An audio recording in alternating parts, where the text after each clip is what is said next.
3.5 billion का गधा, Jinping रहेंगे हमेशा जवां।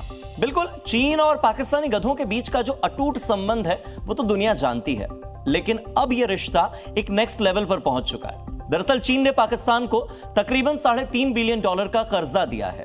असल में कर्जा क्या दिया है? पुराने लोन को रोल ओवर कर दिया है और जिनपिंग ब्याज की शक्ल में पाकिस्तान से गधे लेंगे। सुनने में आया है कि चीन में गधों की भारी कमी होने लगी है और जिससे जिनपिंग की जवानी ढलने लगी है।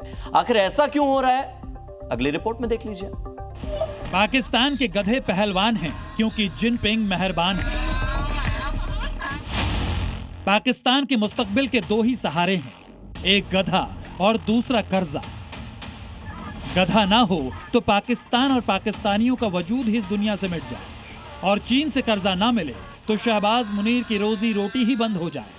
गधा और कर्जे का पूरा ज्योग्राफिया आपको समझाएंगे, लेकिन उससे पहले गुर्बत में मर रहे पाकिस्तानियों का हाल खुद उनकी जुबानी सुनिए। यही वजह है कि पाकिस्तान को अपनी आवाम से ज्यादा आज की तारीख में गधों पर एतबार है, प्यार है, दुलार है। और दूसरी तरफ शी जिनपिंग पाकिस्तान के गधों के भरोसे खुद को जवान रखते हैं। यही वजह भी है कि जिनपिंग पाकिस्तान को पाल पोस रहे हैं और शहबाज अपने मुल्क में गधों की खेती कर रहे हैं। खबर आई है कि चीन में गधों की मात्रा कम हो गई है और जिनपिंग के चेहरे पर झुर्रियां दिखने लगी हैं।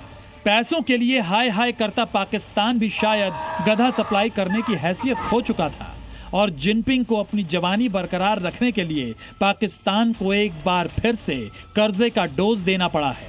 IMF की सख्त शर्तों की वजह से पाकिस्तान को न्यूनतम $14 बिलियन का विदेशी मुद्रा भंडार बनाए रखना जरूरी था, जिसकी मियाद 30 जून 2025 तक पूरी हो रही थी। इसी समय सीमा को देखते हुए चीन ने आगे आकर $3.4 बिलियन का लोन देकर पाकिस्तान की मदद की है। ये रकम सिर्फ एक आर्थिक सहयोग नहीं बल्कि एक कूटनीतिक संदेश भी है कि चीन अभी भी पाकिस्तान का रणनीतिक और आर्थिक साझेदार बना हुआ है।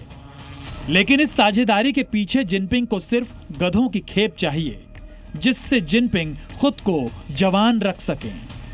बस इसी ख्वाब को पूरा करने में शहबाज सरकार पूरी शिद्दत से जुट गई। लाहौर से कराची तक, इस्लामाबाद से बलूचिस्तान तक पाकिस्तान में जितने भी गधे मौजूद हैं उनकी निशानदेही की गई। सर्वे के जरिए एक एक गधे को तलाशा गया ताकि पाकिस्तान गधों को सीधा चीन भेजा जा सके, क्योंकि चीन में गधों की भारी डिमांड है। आखिर क्यों, ये भी देखिए। गधों की खाल से जिलेटिन यानी गोंद जैसा पदार्थ निकलता है। इस पदार्थ को चीन की भाषा में EGIO भी कहा जाता है। इसका इस्तेमाल चीन में स्किन से जुड़ी दवा बनाने में होता है। वहीं जिलेटिन के जरिए यौन शक्ति बढ़ाने की दवा बनाई जाती है। इम्यून बूस्टर दवाइयों में भी EGIO का प्रयोग किया जाता है। पाकिस्तान चीन के कर्ज जाल में बुरी तरह फंस चुका है। चीन ने पाकिस्तान को $28.78 बिलियन से ज्यादा का कर्ज पहले ही दे रखा है। बताते हैं कि पाकिस्तान पर दुनिया का जितना भी कर्जा है उसमें से 22% अकेले चीन का है। पाकिस्तान इस हालत में भी नहीं कि कर्जे की किश्त भी दे सके।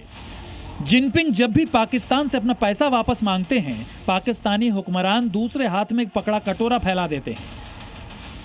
फिर गधाखोर चीन पाकिस्तानी गधों से अपना कर्ज वसूल करता है। पाकिस्तान गधे पैदा करने वाला दुनिया का तीसरा सबसे बड़ा मुल्क है। दावा किया जाता है कि 2 साल पहले तक चीन में गधों की तादाद 8 लाख के करीब थी, मगर गधाखोर चीन एक एक कर गधों को निगलता गया। इसके बाद उसकी नजर पाकिस्तानी गधों पर आकर टिक गई। अब चीन भी जानता है कि पाकिस्तान बाल बाल कर्जा में डूबा है।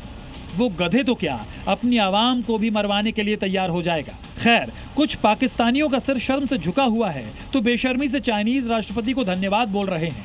कम से कम कमाई का नया रास्ता तो खुला। कुल मिलाकर पाकिस्तानी हो या पाकिस्तानी गधे, हालत पाकिस्तान में किसी की भी अच्छी नहीं है। दबाव वो पाकिस्तानी हुक्मरानों पर भी होगा, क्योंकि कर्जे की किश्त से बचने के लिए वो जिनपिंग से गधों का सौदा तो कर रहे हैं। मगर क्या चीन की भूख इतनी जल्दी शांत होगी?